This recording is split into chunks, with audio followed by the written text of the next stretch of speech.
Let me know you're ready. Yeah, here's my pivot arm, drag link, and steering arm.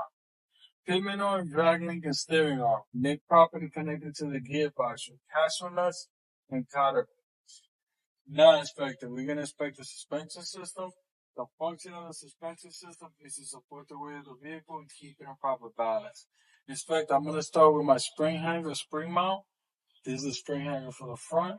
Spring hanger, spring mount, which is properly mounted to the frame. It's not been broken or cracked. It has no missing parts. In the front, I have two. I have one up here, and I have one back here that you can't see. Now, inspector, the leaf spring is properly connected to the spring hanger in the front as well as in the back.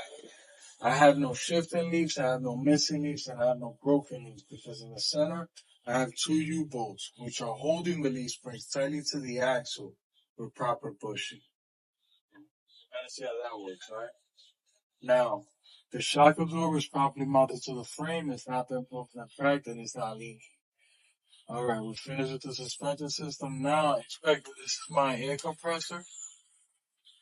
The function of the air compressor is to supply compressed air to the systems.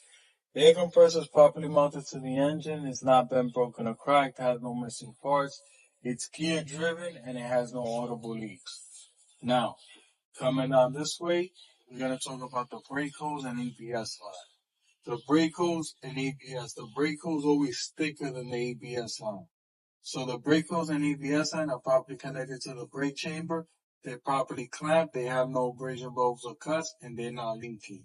Now the ABS line does have a sensor, so the sensor doesn't have any exposed wires, no cut cables. Now the brake chamber is properly mounted.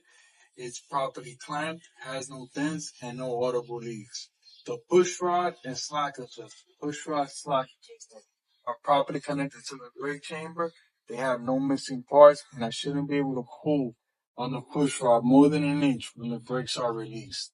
Now, you guys got to look inside so you guys can see it.